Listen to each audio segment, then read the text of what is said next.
안녕하세요. 반갑습니다. 이선배입니다. 자, 오늘은 3-1-14강이죠. 사회복지정책의 주요 내용 중에서 할당에 대해서 수업을 들어가도록 하겠습니다. 오늘부터 이제 그 강론 부분이라고 했었습니다. 오늘 강론 그 첫 시간으로 이제 할당에 대해서 이제 수업을 들어가도록 하겠습니다. 방금 배운 거니까, 방금 저번 시간에 배운 거니까 할당이 무슨 뜻인지는 다 알고 있죠. 할당이 어떤 뜻인지는. 그죠? 누구에게 급여를 지불할 것인가. 누구에게 급여를 지불할 것인가. 이걸 우리는 할당이라고 이야기했었습니다. 할당. 이 할당을 할 때, 대원칙이 있고, 또 이제 세부 원칙이 있는데, 대원칙은 이제 보편주의와 선별주의가 있습니다. 우리 연태까지 공부했던 거야. 그죠? 그냥 여러분들 한번 그냥 정리해 본다 이렇게 생각하시고서 공부하면 될 겁니다. 일반적으로 이제 평등을 지향하는 그 진보 세력이 사회주의자들이 정권을 잡으면 보편주의로 가고요. 반면에 이제 자유를 지향하는 이제 보수주의자들이 정권을 잡으면 선별주의로 간다라고 이야기했었었죠. 그죠? 기억나시죠? 이거 여태까지 했던 거니까. 이거 기억 안 나면 안 됩니다. 그죠? 다 이해하고 있어야 돼요. 그리고 이제 세부 원칙으로 이제 귀속적 욕구, 그리고 이제 보상, 진단적 차별 구분이라고도 하고요. 진단적 구분이라고도 하고, 그리고 이제 자산조사, 이렇게 이제 세부 원칙이 있는데, 그 부분에 대해서 이제 들어가도록 하고, 이제 마지막으로 이제 우리나라의 어떤 정책들에 대해서 살펴볼 텐데, 어려운 점은 없습니다. 어려운 점은 없고, 우리가 여태까지 공부했던 것을 그냥 정리하는 시간이다. 앞에도 이야기했지만, 그렇게 여러분들이 이해를 하면 될 거예요. 자, 됐습니다. 자, 그러면 이제 할당의 대원칙, 보편주의와 선별주의부터 이제 들어가도록 하죠. 보편주의라는 건 다 알죠? 다 주는 거. 다 주는 거. 그게 보편주의고. 그리고 선별주의는 뭐를 얘기하는 거야? 선택해서 선별적으로 주는 거. 선별적으로 할당하는 것을 선별주의라고 합니다. 그래서 보편주의는 급여는 사회적 권리이다. 모든 사람에게, 보편주의는 모든 사람에게 부여된다. 부여해주는, 할당해주는 것을 보편주의라고 하고요. 반면에 선별주의라는 것은 뭐를 얘기하는 거예요, 여러분들? 선별주의라는 것은 차별적으로 주는 것을, 할당해 주는 것을 차별주의라고 합니다. 그래서 이제 이렇게 크게 두 가지로 구분해서 이제 이 선배가 이제 정리를 해 봤는데, 쫙 보면, 여태까지 우리가 다 공부했던 거입니다. 어려운 거 하나도 없습니다. 이런 것들 외우는 사람은 없겠죠, 설마? 이거 외우는 사람은 어떤 사람들이냐면, 예전에 이제 이 선배가 이야기했는지 모르겠지만, 이 선배가 이제 예전에 이제 아이들을 가르쳐 볼 때 어떤 아이들이 있었냐면, 수학을 이제 막 공부하는데 수학의 해답지를 보고 밑줄을 치면서 막 공부하는 애들이 있어. 밑줄 치면서 외우면서 막 똑같은 거예요. 이거는 여러분들 그냥 이해하고 넘어가면 되는 겁니다. 선별적으로. 그리고 보편적으로 주는 거다. 이거는 여러분들 이해하고 넘어가면 되는 겁니다. 외울 거 하나도 없습니다. 자, 선별주의부터 보도록 하죠. 자, 선별주의 같은 경우는 그 배경이 된 것은 바로 무슨 실패? 정부 실패죠. 정부 실패라는 건 어떤 건지 다 알죠? 정부 실패로 인해서 선별주의가 나타나는 거야. 정부 실패로 인해서 누가 정권을 잡게 되는 거예요, 여러분들? 정부 실패로 인해서 대부분 우파들. 그래서 이제, 신자유주의나 신우파, 이렇게 등장하잖아. 이들이 이제 내세우는 복지정책이 선별주의였잖아요. 그래서 선별주의의 배경이 된 것, 전제가 되는 것은 정부 실패다. 자, 그리고 선별주의에 여러분들 그 보수주의, 그리고 이제 신자유주의, 이들이 이제 지향하는 가치는 자유지요. 이 자유의 밑바탕이 되는 건 여러분들 뭐라고 했었습니까? 개인주의라고 했잖아. 개인주의. 다른 건 접어두고라도 자유주의였던 밑바탕이 되는 것은 개인주의다라는 것 정도 여러분들이 머릿속에 정리를 해두고요. 자, 그리고 선별주의에서의 복지의 대상은 누가 되느냐? 자신의 능력으로는 살아갈 수 없어 해결불능인 사람, 그들만 대상이 되는 거야. 그들만 어떤 복지의 대상이 되는 겁니다. everybody, 모든 사람들이 아니고 자신이 능력으로 살아갈 수 없는 사람들만 복지 대상이 된다. 자, 그리고 이제 주요 사회복지제도에서 공공부조가 여기에 해당이 되죠. 공공부조. 국가에서 전부 다 지원해 주는 거죠. 그렇죠? 그런데 선별적으로 해준다고 했어. 선별적으로, 차별적으로. 여기에 해당되는 게 이제 뭐가 있겠습니까? 우리나라 같은 경우는 국민기초생활보장제도. 이거 이 선배 얘기할 때 있죠. 나중에 이제 법제로 들어가면 다 나오니까 여러분들 지금, 모른다고 해서, 다 모르는데 이렇게 생각할 거 없습니다. 법제로 들어가다 보면, 이제 이해가 될 거예요. 다시 한번 쭉 보다 보면. 그래서 국민기초생활보장제도라든지, 의료급여라든지, 기초연금이라든지, 장애인연금이라든지, 긴급복지지원제도 같은 게 이제 공공부조잖아요. 그렇죠? 이 공공부조가 선별주의다. 선별주의, 차별주의, 필요한 사람들에게만 지원하는 겁니다. 공공부조. 자, 그래서 선별주의의 대표적인 사회복지제도는 공공부조다라는 거 여러분들 기억해 두고요. 자, 이 공공부조, 선별주의의 장점이 뭐냐? 목표 효율성, 대상 효율성, 비용 효율, 효과성은 높다 이렇게 나옵니다. 무슨 얘기냐? 꼭 필요한 사람들한테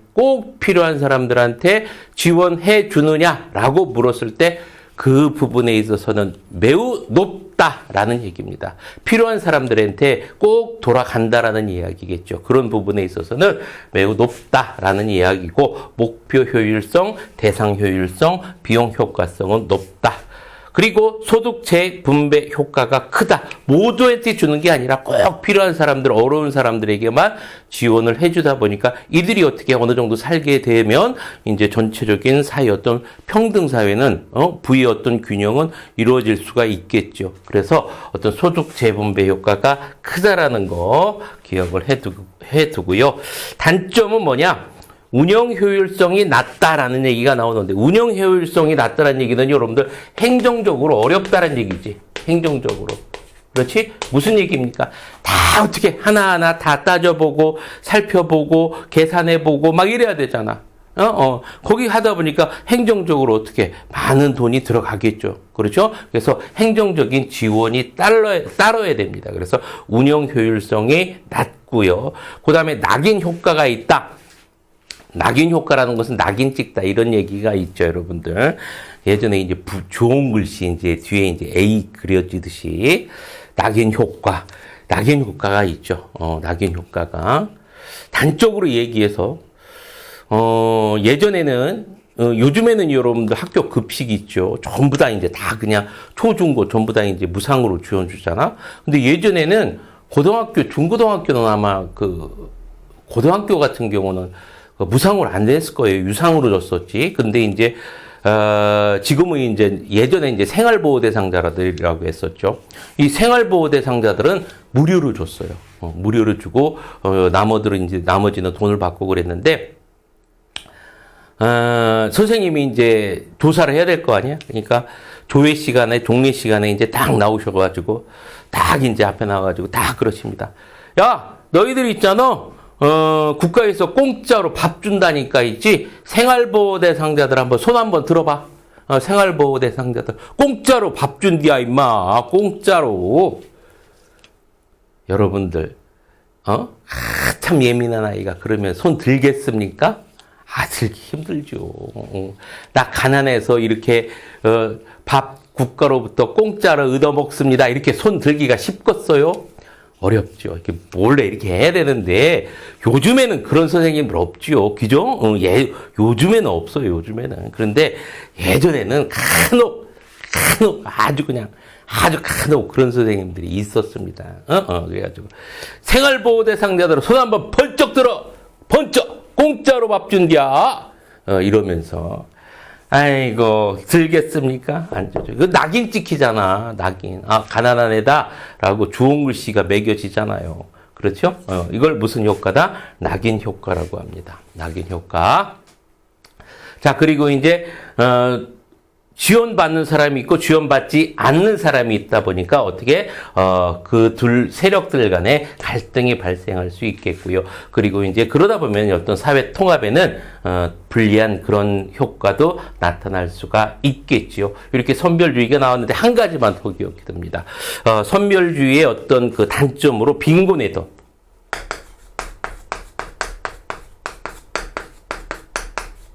빈곤의 덫을 적어 놓습니다. 빈곤의 덫. 빈곤의 덫은, 이것까지 적어 놓을까? 빈곤의 덫 옆에다가 근로의욕 상실. 근로의욕 상실. 이렇게 적어 놓으세요. 이건 무슨 얘기냐면, 집이 가난하면이죠. 국가에서 이제, 생활 능력이 없다 그래서 지원을 해주잖아. 그게 이제 공공부조잖아요. 지금 가난하면 자산조사를 하고, 소득조사하고, 그러니까, 만약에 내가 열심히 해서 돈을 벌면 지원을 받아, 못 받아? 못 받잖아. 그러니까 사람이 일해요, 안 해요? 안 한단 말이죠. 근로의욕이 어떻게 됩니까? 상실됐지. 그렇지? 이걸 뭐라고 한다? 빈곤의 덫이라고 합니다. 이런 단점이 있습니다. 단점. 그래서 선별주의에 대해서 이 정도 정리를 해두고요.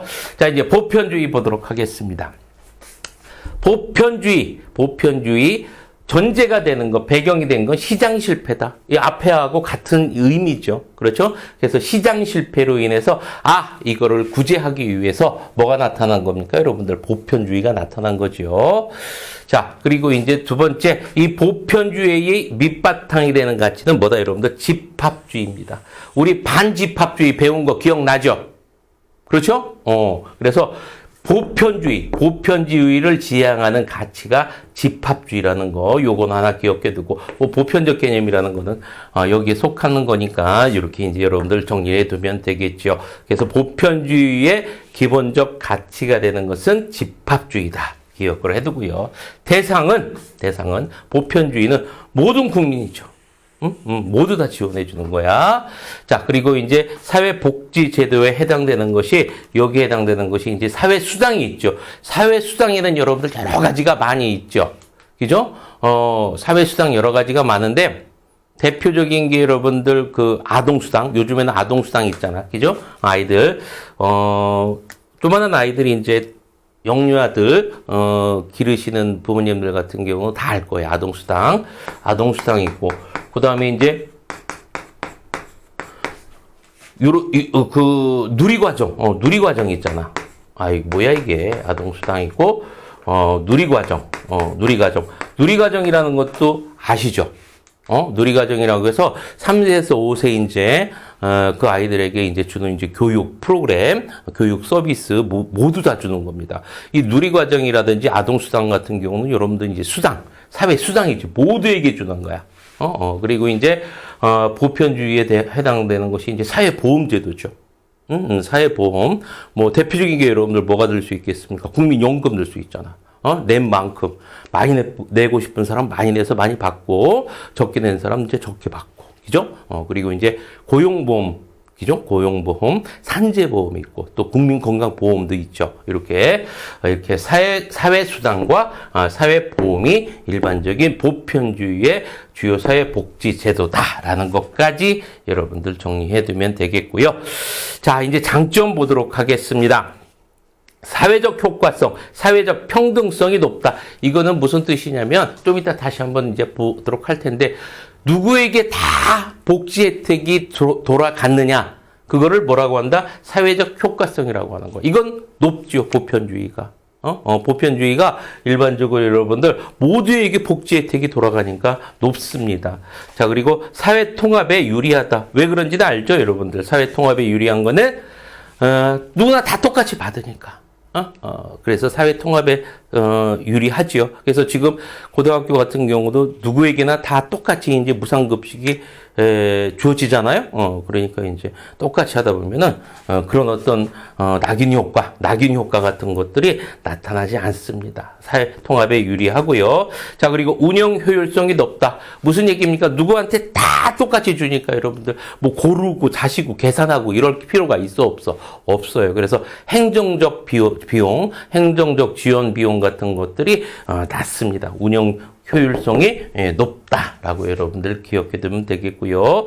자, 그리고 이제 목표 효율성, 대상 효율성, 비용 효율성은 낮다. 이거 어떤 반대되는 개념이겠죠? 그렇죠? 있고요. 소득 재분배 효과가 크지 않다. 왜? 모두에게 다 어떻게 여러분들 똑같이 주는 거기 때문에 당연히 이제 소득 재분배 효과는 그다지 크지 않다라는 거. 이렇게 정리를 해두면 되겠죠. 그래서 요 선별주의와 보편주의 이거를 잘 어떻게 하고 있어야 돼요, 여러분들? 이해하고 있어야 돼. 이해.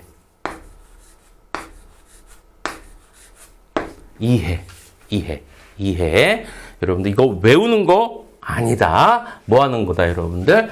이해하고 있어야 되는 것이다. 다 됐습니다. 어떤 것이 좋다라고 이야기할 수가 있어요, 없어요? 없어요. 어떤 것이 좋다라고 개인적으로 이 선배는 이야기할 수 없습니다. 그런데 한 가지 이제 이 선배가 이야기해주고 해줄 사항은 우리나라 같은 경우는 선별주의에서 보편주의로 가고 있습니다. 이렇게 우리나라는 선별주의에서 보편주의 형태로 가고 있다. 약간씩 왔다 갔다 하긴 있지만 큰 흐름으로 봤을 때는 선별주의에서 보편주의로 가고 있다. 자, 이렇게 이제 정리를 해 두고요. 자, 뒤로 넘어가서 아까 이제 정리를 해봤던 건데 사회적 효과성, 비용 효과성, 사회적 효과성은 이제 사회적 평등성이라고 했지. 누구나 다 어떻게 사회복지 혜택이 돌아갔느냐라고 했을 땐 보편주의는 높고 선별주의는 낮죠. 그죠? 사회적 효과성으로 봤을 땐 비용 효과성이라는 것은 무슨 뜻이라고 했어? 제대로 돌아갔느냐, 가난한 사람들한테 제대로 복지 혜택이 돌아갔느냐라고 했을 때 선별주의는 높지만 보편주의는 낮죠. 보편주의는 부자인 사람도 역시 효과가 돌아가는 거니까요. 그죠? 그래서 이 두 가지는 여러분들 앞에서 이야기했는데 역시 어떻게 되면 돼요, 여러분? 이것도 역시 이해하면 되는 겁니다. 됐죠? 자, 이렇게 이제 봐두고요. 뒤로 넘어가서 할당의 세부 원칙 봅니다. 어떻게 보면 오늘 배우는 부분에 있어서는 제일 중요한 부분이죠. 할당의 세부 원칙. 이것 역시 여러분들 암기하는 부분 아닙니다. 여러분들이 이제 이해를 하고 넘어가면 되는 부분인데, 이제 할당의 세부 원칙이 크게 네 가지가 있죠. 이제 귀속적 욕구, 그리고 이제 보상, 그리고 진단적 차별, 자산조사.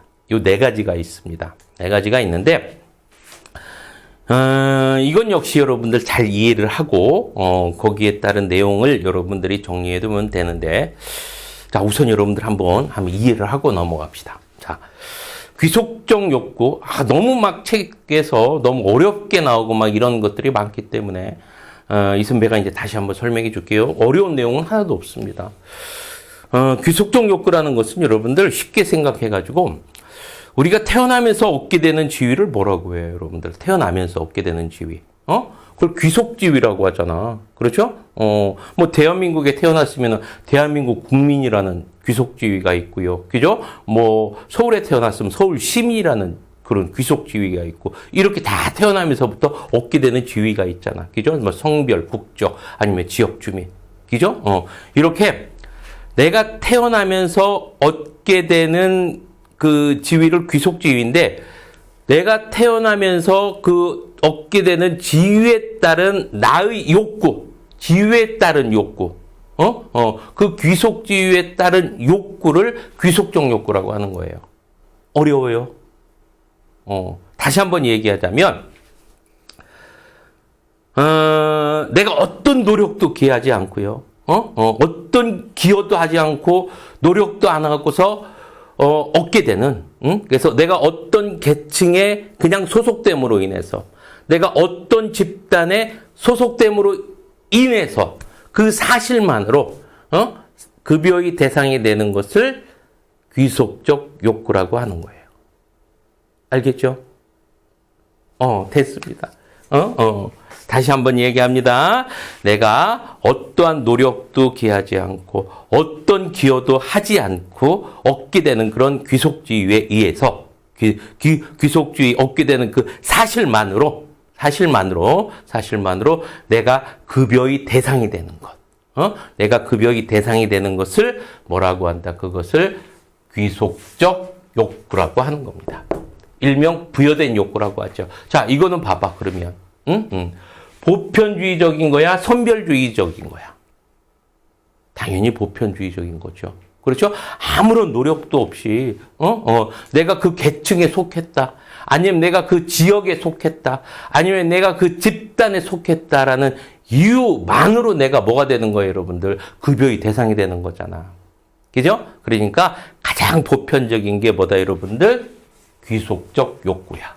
귀속적 욕구. 자, 됐죠? 자, 두 번째 이제 보상 봅니다.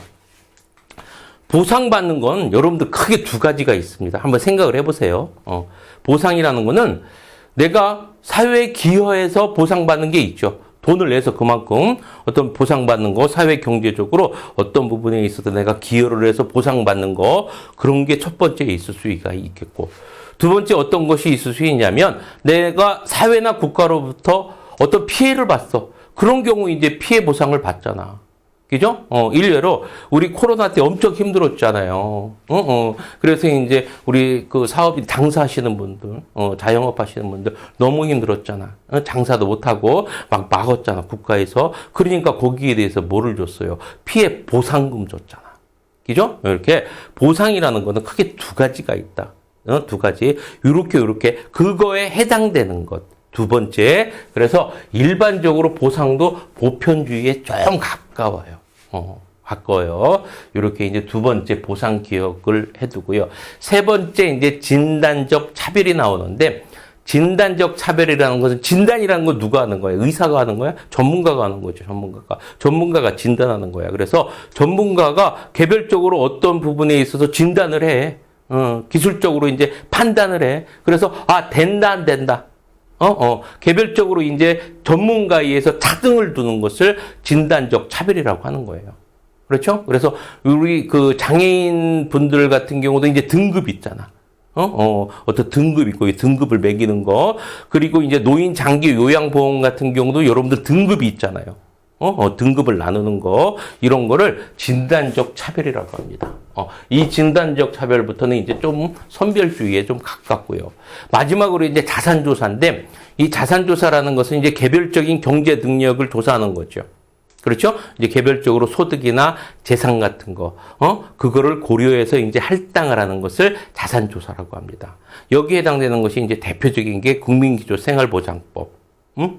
여기에 이제 수급자들, 이게 이제 자산조사죠. 그래서, 크게 이제 보편주의냐, 선별주의냐에 따라서 할당을 정하고요. 두 번째 세거 항목으로서 귀속적 욕구를 따져보고, 그 다음에 보상 여부를 따져보고, 진단적 차별을 따져보고, 그리고 자산조사를 따져봐서 할당을 한다라는 얘기야. 알겠죠? 그래서 크게 따져보고, 대원칙으로 따져보고, 세부적 원칙으로 딱 따져봐서 거기에 맞춰서 할당을 한다는 얘기입니다. 자, 이제 그 부분에 대해서, 이제 다시 한번 칠판을 보면서, 정리해 나가도록 하죠. 귀속적 욕구, 부여된 욕구입니다. 대상자는 집단, 크게 이제 부여받은 집단이 될 수도 있고, 나라도 될 수도 있고, 지역도 될 수도 있는 거예요, 대상자들은. 그죠? 자, 그래서 이제 욕구 판단 기준은 규범적 판단이고, 한번 내용 보도록 합니다. 시장을 통해 중독되지 않은 어떤 욕구를 공통적으로 가진 집단에 소속되어 있는지 여부에 따라 근거하는 원칙, 어느 집단에 소속되어 있냐, 아닌 거에 따라서 뭐를 할당의 원칙을 정해주는 것. 할당의 원칙을 정해주는 것. 그래서 일반적으로 귀속적 욕구 같은 경우는 보편주의에 소속이 됩니다. 자, 두 번째 보상입니다. 보상이라는 것은 사회 경제적으로 특별한 공헌을 했는지 또는, 그죠? 자, 첫 번째, 경제적으로 특별한 공헌을 했는지 따져보고 사회로부터 부당한 피해를 입었는지 따져봐서 거기 여부에 따라서 할당하는 것. 이게 이제 보상이고요. 세 번째는 이제 진단적 차별입니다. 개별 사례에 따라서 이제 개개인별로 한다는 얘기야. 개개인별로 따라서 누가 전문가가 어떤 재화 서비스를 특별히 필요하는지를 판단하는 것. 전문가가 직접 진단해서 됩니다, 안 됩니다. 이렇게 하는 것. 그렇죠? 그래서 등급을 나누는 것. 이걸 뭐라고 한다? 진단적 차별, 진단적 차등이라고도 이야기하는 거고요. 자, 자산조사. 자산조사는 어떤 거를 얘기하는 거야? 경제적 기준에 따라서 이제 나누는 거고요. 필요한 재화나 서비스를 구입할 능력이 없음을 나타내는 능력이 있는지 없는지 자산 여부를 통해서 판단할 수 있다라는 얘기입니다. 그래서 할당을 할 때 이러한 네 가지 어떤 세부 원칙에 따라서 할당을 할지 안 할지에 대해서 판단을 한다라는 이야기겠죠. 자, 이렇게 여러분들, 세부 원칙에 대해서 이제 정리를 했고요. 이건 역시 여러분들 외워야 되는 부분이 아니라 여러분들이 이해를 하고 넘어가면 됩니다. 이해를 하고. 자, 내가 다 이해한다고 하니까 여러분들, 이 선배는 매일 뭘 이해를 하냐고 막 그럴 수 있어요. 그런데 여러분들 이해를 해야 됩니다. 자, 그리고 우리나라 주요 사회보장제도의 할당 기준 나오는데 우리나라 같은 경우는 연령, 그리고 자산조사, 그리고 기여 여부, 그리고 진단평가의 어떤 조건에 따라서 할당 기준을 정합니다. 우리나라 같은 경우는 거기에 따라서 크게 이제 뭐 선별주의, 보편주의 나누는데 이 선배는 이거 그냥 예전에 시험 볼 때 이제 정리를 해서 여러분들한테 거기 이제 들어가 있는 건데 세부적으로 이게 여러분들 지금 봐서는 눈에 잘 안 들어옵니다. 눈에 잘 안 들어오는데 법제론까지 이제 공부하고 보셔야 될 거예요. 법제론까지 이제 하는데 우리 지금 요 시간에는 그냥 선별주의에 해당되는 거, 그리고 보편주의에 해당되는 거, 요 정도만 여러분들 정리하고 넘어가면 됩니다. 여러분들 선별주의에 해당되는 건 뭐라고 해서 대표적인 공공부조라고 했었죠. 공공부조. 자, 그리고, 보편주의 같은 경우는, 수당이라든지, 아니면 이제 사회보험 같은 거, 거기에 해당된다고 했으니까, 이제 그 정도만 구분하고 넘어갑니다. 한 가지만 볼까요? 국민기초생활보장제도, 옛날에는, 생활보호 대상자라고 했던 거, 이제 국민기초생활보장제도인데, 근거가 되는 게 이제 국민기초생활보장법입니다. 이건 어떻게 이제 할당 기준을 정하는지 한번 보도록 합니다. 국민기초생활보장제도는 부양 의무자만 고려한다 이렇게 나오고 인구학적 기준은 고려 안 함 이렇게 나오는데 인구학적 기준이라는 것은 연령입니다. 연령. 나이 같은 것들. 그런 것들은 고려 안 하고 부양 의무자가 있는지 없는지만 고려한다라는 얘기겠고요. 소득 인정액을 따져본다. 개별 가구당. 소득 인정액이라는 것은 여러분들 그 개별 가구의 어떤 소득 평가액 하고요. 재산이 소득 환산액을 이제 환산한 금액을 같이 합친 금액을 소득 인정액이라고 하는 거거든요. 이런 것까지 여러분들 알 필요가 있을까 싶습니다만 나와 있으니까 우선 이야기는 하는데 이런 것들을 이제 자산 조사를 통해서 국민기초생활보장제도의 어떤 수급자가 되느냐 안 되느냐를 이제 결정을 합니다. 세세한 것까지는 이 선배는 암기하라는 말은 못 하겠어요. 처음에도 이 선배가 이야기했지만 상대평가 공부하는 거하고 절대평가 공부하는 거하고 공부하는 건 틀립니다, 여러분들. 상대평가는 어떻게 공부해야 돼? 미친 듯이 해야 돼. 미친 듯이 상대평가는. 왜? 제가 끄집어 내리고서 내가 올라가야 되잖아. 제가 4시간 자? 그럼 난 3시간 자야지. 제가 2시간 자? 나 그럼 1시간 자고 공부해야지. 미쳐야 됩니다. 상대평가는.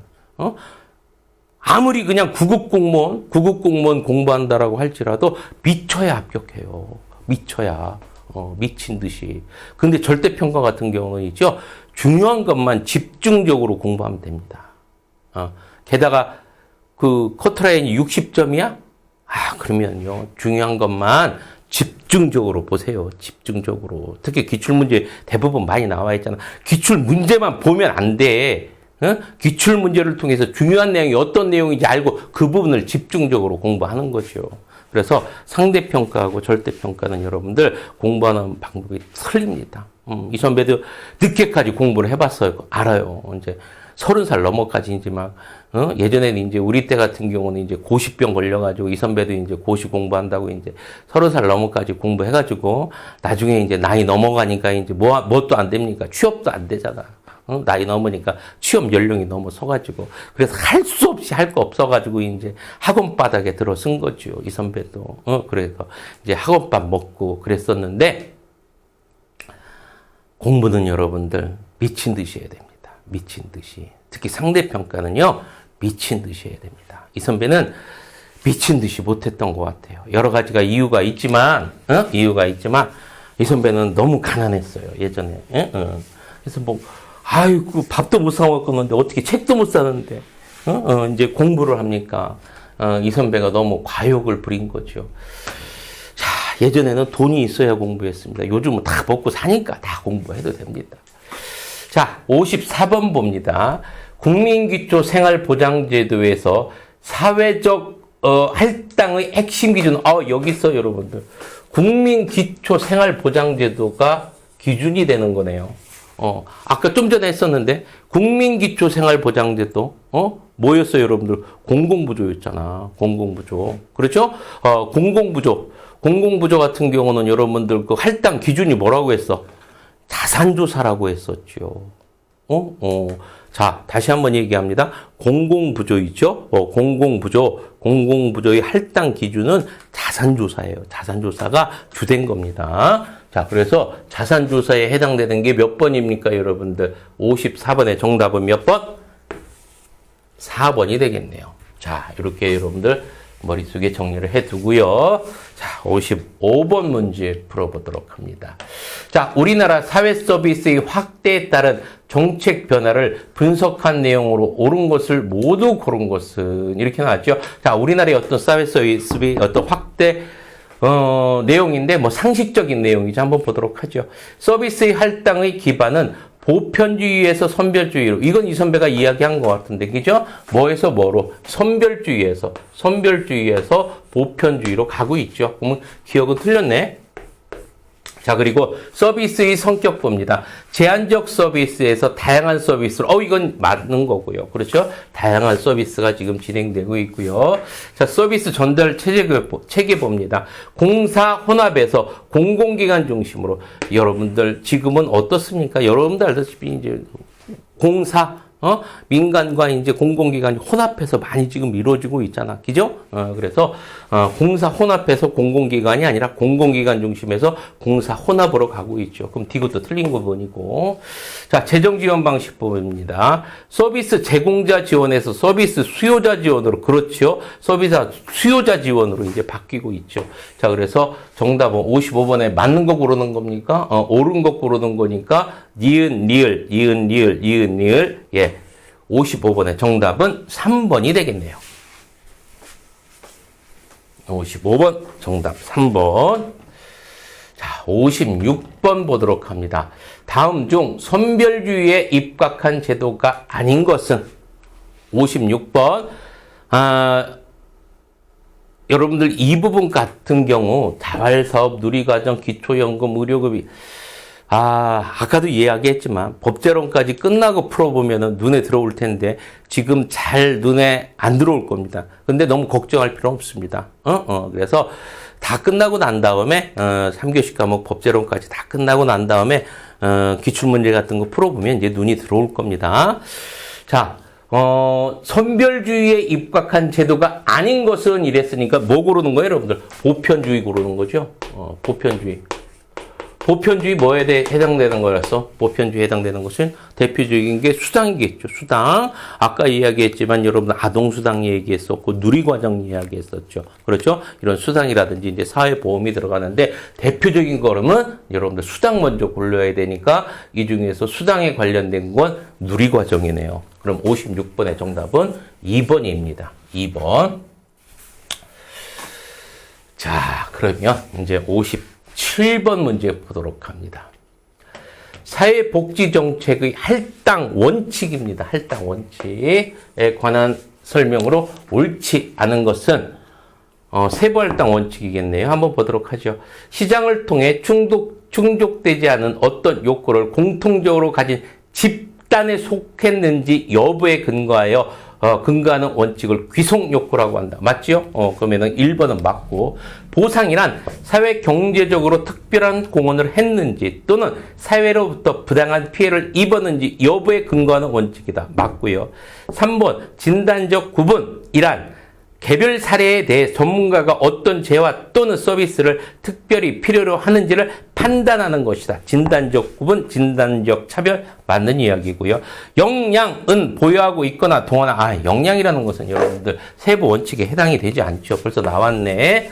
자, 그리고 5번 봅니다. 자산조사 욕구는 필요한 재화나 서비스를 구입할 능력이 없음을 나타내는 증거를 기초로 한다. 맞죠? 자, 그러면 57번의 정답은 몇 번? 4번이 되겠습니다.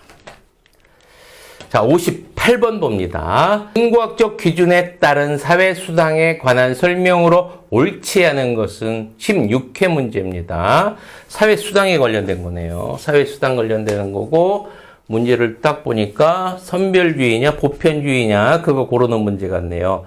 자, 사회수당은 여러분들 보편주의죠. 그렇죠? 네, 보편주의입니다. 보편주의 같은 경우는 운영 효율성이 높다. 어떻다라고 해서 운영 효율성 같은 경우 행정적인 것이 쉽냐 어렵냐 그 얘기죠. 운영 효율성이 높다. 맞아요, 틀려요? 맞죠. 그렇죠? 그래서 그냥 모든 사람 똑같이 다 주니까 운영 효율성이 높다. 그냥 간편하게 다 이제 모두 다 그냥 쫙 주면 됩니다. 그러니까 운영 효율성이 높다 맞고요. 사회 통합에 기여할 수 있다. 모두 다 주니까 그럴 수 있고요. 낙인 문제가 발생하지 않는다. 모두 다 주니까 당연한 거겠고요.